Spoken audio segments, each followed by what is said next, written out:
You ever get that gut feeling something's wrong, but you can't put your finger on it? That slow building unease that whispers at you in quiet moments? That was me, 2 months ago.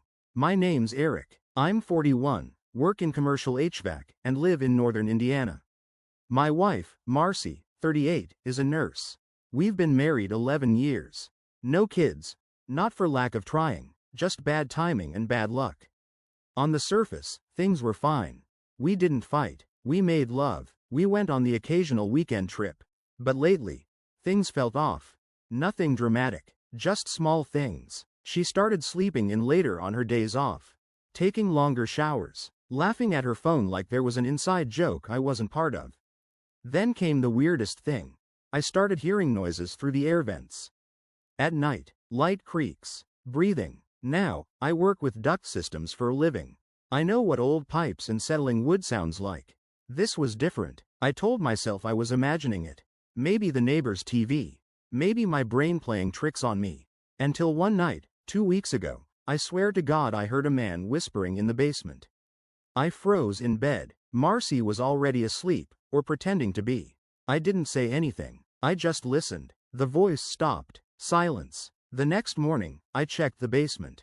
Everything looked fine. Nothing moved. Door locked. But something was gnawing at me. It wasn't just the noise. That day, I left work early and went home without telling her. And that's when I saw it. A black SUV. Parked 2 houses down, engine running. A man in the driver's seat. Big guy, mid-40s, bald. Never seen him before. He was staring at his phone. I watched from inside my truck for about 15 minutes before he pulled off. Didn't come to the door. Didn't knock. That same night, I noticed Marcy's underwear wasn't in the laundry. Not a single pair. I asked her why the hamper was empty and she just said she did a load earlier. But I checked the washer and dryer. Both were dry. And then came the real punch to the gut. I went down to the basement the next night just to double-check the vents. Again, part of me still hoping this was all in my head, and I noticed a weird smell. Cologne. Men's cologne. Not mine. Not subtle either. Like someone sprayed it to cover something up. I opened the crawlspace door under the stairs. We kept some holiday stuff there, an old mattress from before we upgraded. And lying on that mattress was a single gray t-shirt. Still warm. I didn't tell Marcy what I found. I needed time to think. To be sure. But the worst part? That night, lying next to her in bed, I heard her whisper under her breath. "You should have stayed downstairs?" And I don't think she was talking to me. After that night, I didn't sleep. Not really. I laid there, eyes open in the dark, replaying her whisper over and over in my head. "You should have stayed downstairs?" It couldn't have been a dream. The way her voice dropped, just above a breath, she wasn't talking to me. She thought I was asleep. I knew then. I had to get proof. Not suspicions. Not guesses. Proof. And lucky for me, I work in HVAC. My job gives me access to cameras, thermal sensors, audio gear, stuff that can see where eyes can't. So I took 2 of our inspection cameras from the shop, the same kind we use to check ductwork, and brought them home with me. Nothing fancy, just small black domes that record motion and audio. I slipped one behind the decorative vent grill in the living room, pointing down toward the basement door. The other, I snuck through the return vent in the hall ceiling, facing our bedroom. I didn't feel good about it. Spying on your own wife? I felt like a creep. But every time I tried to shake the guilt, I thought about that t-shirt in the basement. The smell of someone else's cologne in my house. That whisper in the dark. I told her I had a big install job coming up and needed to stay late at the shop. She didn't ask questions, didn't seem bothered, just kissed me goodbye with that same fake warmth I'd started noticing, all smile, no weight behind it. That night, instead of going to the shop, I parked a block away and streamed the cameras on my tablet. Nothing happened for a while. She made dinner, watched TV, scrolled her phone. Around 10 p.m., she got up and disappeared into the basement. 10 minutes later, I almost dropped the tablet. A man came up the stairs. Not some intruder, not a burglar. He was calm, familiar, shirtless, barefoot, walked right through my living room like he'd been living there. And then he went straight into our bedroom. She followed him a minute later in one of my t-shirts. I watched them, on my screen, in the bed I'd shared with her for over a decade.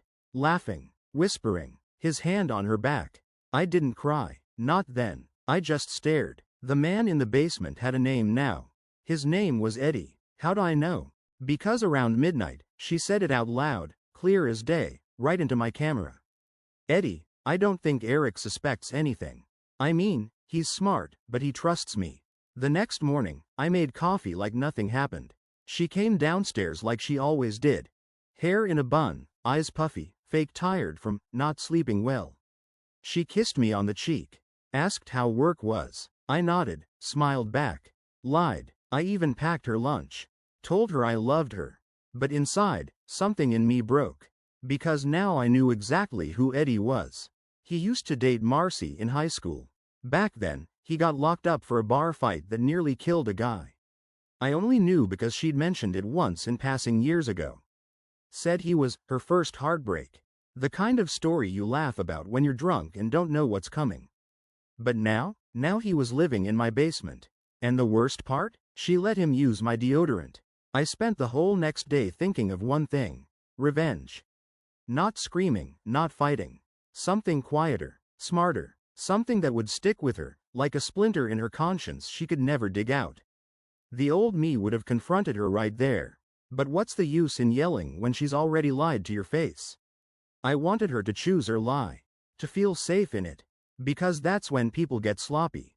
So I played along. Smiled when I needed to. Slept beside her, even kissed her shoulder in the mornings. All the while, I watched the cameras. Every night, Eddie never used the front door. He came and went through the basement egress window. Small one in the back, half buried behind the bushes. I found the lock broken, the screen removed and hidden under the deck. That told me two things. This wasn't new. He'd probably been down there while I was home. But here's what gave me the idea. One night while watching the footage, I saw Marcy looking for something under the sink. She pulled out a bunch of old junk, batteries, tape, my old keys. And she pocketed one. It was a spare to the side garage door. I knew because I'd labeled it with a piece of tape, GDR side. That gave me an idea. I took an old key to a storage unit I no longer used, and scratched off the tape, made it look worn, like it had been sitting around. Then I placed it in the exact same spot where she'd found the garage door key. Just loosely buried under the sink, like I hadn't touched it in years. She found it 2 days later. I know because she left her phone in the kitchen while I was doing dishes, and I saw her text on the screen when it lit up. Marcy. Found another one. Might be for the shed or upstairs lock. We'll test later. You're not gonna believe this lol. Eddie. Take a pic. Keep it hidden. Might be useful. Useful for what? That's what I needed to find out. That night, I watched them again. This time, the camera in the hallway caught something new. After she thought I was asleep, Marcy crept down the stairs, but didn't head to the basement. She went to the garage. She stood there for 5, maybe 6 minutes. No talking, just standing in front of the breaker panel. Then she took the spare key I planted and left it on the shelf beside the gas can. Then she opened the panel door, flipped one of the switches off, waited a moment, then back on again. I checked the garage camera feed from earlier that day, and that same breaker controlled our security system. That's when it hit me. She wasn't just sneaking him in. She was planning something. Eddie wasn't just the guy she was cheating with. He was the kind of guy who'd been in prison. A man with nothing to lose. And now he had access to my house, my cameras, my life. And Marcy was helping him. That night, I packed a bag and stashed it in my truck. Drove to a buddy's place 2 towns over. Told him I needed a few days. No questions asked. He owed me a favor. Then I turned off the Wi-Fi remotely. Just to see what they'd do without the cameras. The first thing I noticed when I turned off the Wi-Fi was how fast Marcy texted me. Not even 10 minutes had passed, and I got this message. Marcy. Hey babe, is the internet down? Can't get Netflix to work. Just casual enough to play dumb. Like she wasn't fully aware of what I was monitoring from my end. But I knew what she was really asking. Did you kill the eyes in the walls? I didn't reply. I wanted to give them just enough rope. From the couch in my buddy's garage, I logged into the battery backup system for the cameras, separate from the Wi-Fi. It's something I'd installed years ago as a just-in-case for work. I never thought I'd be using it to catch my own wife plotting something behind my back. The cameras couldn't stream without Wi-Fi, but they could record. And that night, they did. Around 12:17 a.m., the screen lights up with motion. Marcy walked into the garage, barefoot, wearing one of my old sweatshirts. She flipped the breaker to kill the security system. Again. Seconds later, Eddie entered through the side garage door using the fake spare key I had planted. They didn't talk much. Not this time. They moved quiet, deliberate, almost rehearsed. Like they were on a schedule. They carried boxes from the basement into the garage. 3 of them, black and taped shut. One of them had my company logo on the side. A shipping box I used to send out parts. I paused the footage. I knew what was in that box. Tools. Expensive ones. Not the kind you'd sell at a pawn shop. These were custom sets. One-of-a-kind industrial-grade equipment I kept locked away for years. Thousands of dollars in gear. And they were stealing them. Not just my marriage anymore. My work. My life. At 12:46 a.m., they walked back into the house. Marcy whispered something in Eddie's ear. He laughed. She reached up, kissed him, then pulled away like she remembered something. She said it clear as day. I had to rewind it 4 times just to be sure. We'll give it 2 more nights. After that, he'll think he lost it. We'll say someone broke in. Say we didn't hear anything. He won't be able to prove a thing. It was a setup. They were going to clear me out. Make it look like a break-in. Then play dumb. I didn't sleep that night. I just sat there, in a lawn chair next to my buddy's old space heater, watching the footage over and over. The anger I felt, it wasn't loud. It was quiet, cold, focused. I had no doubts now. She wasn't just cheating. She was betraying me, plotting with some loser from her past, using the house I paid for, sleeping in my bed, wearing my clothes, all while planning to strip me for parts. That next morning, I called a friend of mine, Rob. Former Army, now runs a security firm in Indy. Does freelance surveillance and recovery. I gave him the footage. I told him everything. You want to go to the cops? He asked. Not yet, I said. I want her to think she's safe. I want her to celebrate. Because when someone thinks they've won, that's when you take everything. 3 days later, I walked back into my own house like I had no clue what had been happening. She was standing in the kitchen, phone in hand, pretending to check emails, but I saw the way her shoulders tensed when I closed the door behind me.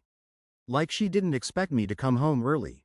Not that day. Hey, babe, she said, forcing a smile. You're back early? Yeah, I replied, dropping my bag. Client canceled last minute. Figured I'd surprise you. Her eyes darted, just for a second, toward the hallway. Probably checking if I noticed the missing boxes. I didn't say a word.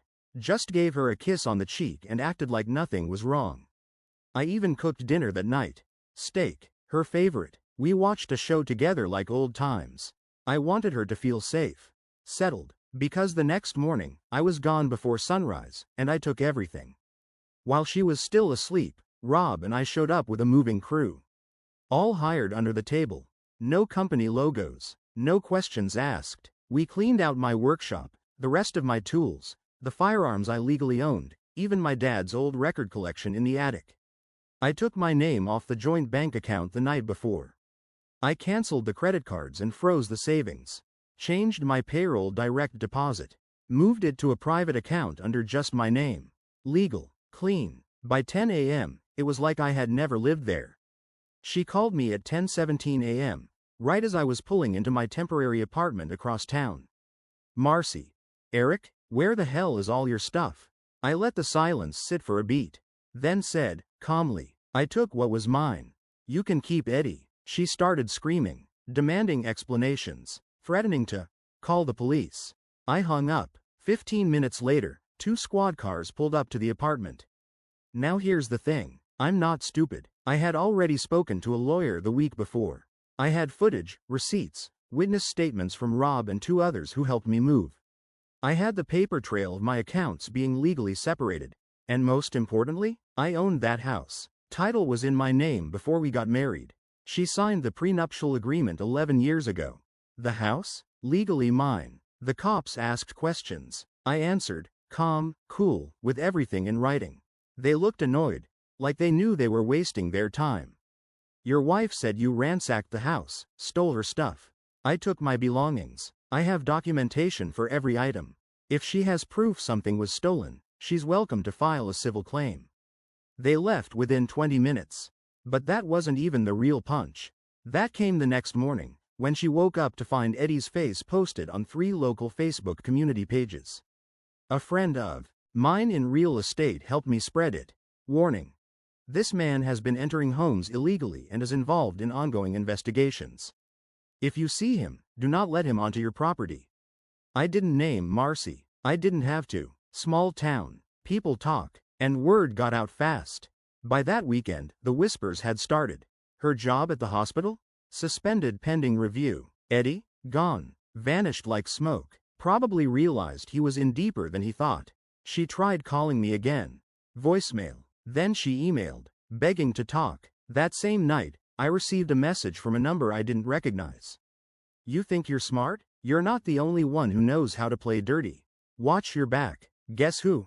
I was in the middle of explaining a heat exchange issue to a client when I saw her through the shop window. Marcy, hair pulled back in a messy bun, no makeup, hoodie over what I'm pretty sure were pajama bottoms. She looked like someone who hadn't slept in 2 days, which was probably true. She walked right past the front desk, straight into the service bay. Eric, she called out, voice loud and cracked. We need to talk, right now. The guys around me froze. They all knew what had happened by then. I hadn't told them everything, but word spreads fast when a woman shows up screaming at your garage in the middle of a Tuesday. I held up a hand. Give us a minute, guys. They cleared out. I leaned against the toolbox, calm, while she stood there with shaking hands and bloodshot eyes. You're ruining my life, she snapped. You took everything. I have nothing, Eric. I just looked at her. You had someone living in my house. In my basement. For how long? She didn't answer. Instead, she tried to flip it. We were going through a rough patch. So your solution was theft and betrayal? You left me alone all the time. You were always working to build a life for us. A life you burned down for a man who can't even hold a job. She started crying then. The kind of crying that's half performance, half panic. Not regret, just fear of consequences. Please, she said, can't we just talk? One more chance? Just you and me. No lawyers. No games. That's when I pulled out my phone. I showed her the footage. Her, Eddie, the whisper in the bed. The stolen boxes. Her flipping the breaker. She stopped crying. I have all of it, I said. The cameras recorded every second, even without Wi-Fi. And the house? That's still legally mine. You're living there rent-free, and trust me, that clock is ticking. She didn't say another word. Just turned, walked out, and drove off without looking back. The next day, my lawyer filed a formal notice of eviction. She had 30 days to leave. I knew she'd try to fight it, maybe claim squatters' rights, maybe play the victim. But she had no claim. Not without marriage rights to the house, and certainly not after what I documented. And Eddie? Turns out he had a warrant out in another state. My friend Rob ran his info after we got his last name from a business card in one of the boxes he touched. Marcy picked a real winner. What I didn't expect, though, was the letter. It showed up in my mailbox a week later. Handwritten. No return address. Just 5 lines. I know what you did. She's not innocent, but neither are you. You ruined both our lives over a mistake. Watch your back. You're not as clean as you think. A week passed after I got that letter. Every time the floor creaked at night, I checked the locks. Every time a car idled outside too long, I looked through the blinds. Part of me didn't take Eddie's note seriously, just a final middle finger from a man who lost. But another part of me, the part that had once laid in bed next to a woman while another man lived beneath his feet, that part didn't trust anything anymore. Then one morning, something strange happened. I got a notification from my old Ring doorbell, the one still mounted at the house I'd evicted Marcy from just 5 days earlier. I hadn't disconnected it yet. Figured I'd take it down myself when I changed the locks. The alert came through at 2:11 a.m. Motion detected. I opened the app and played the clip. And what I saw chilled me. Marcy, standing outside the front door, alone, in the dark. She looked strung out, hoodie, no shoes, pacing back and forth like she didn't know whether to knock or run. She stared up at the camera for a long time. Then finally, she walked to the door. Instead of ringing the bell, she pulled something from her pocket, a USB flash drive. She reached up and taped it to the inside of the mailbox. Then she turned and walked down the driveway, got into a small gray hatchback I didn't recognize, and drove off without ever looking back. No Eddie, no words, just her. Later that day, after work, I drove back to the house and opened the mailbox. There it was, still taped inside, a cheap little black USB drive. I didn't touch it with my hands. Used gloves. Brought it back to the office and plugged it into a clean, isolated system we use to scan suspicious files, part of our network diagnostics. No viruses, just 2 files, a video, and a folder labeled, README. I opened the text file first. It was short, typed out in all caps. No greeting. He told me he was just staying for a while. He said he was getting clean. He started threatening me after you left. Said if I told anyone he'd hurt me. I didn't know what to do. I wanted to tell you. But I was scared. This video was recorded on his phone. I took it before he left. I don't know if it helps. I'm sorry, Marcy. I opened the video. It was grainy, recorded vertically, like most junk videos people send each other. But it was clear enough. Eddie, shirtless, standing in my basement. He was holding my wedding photo.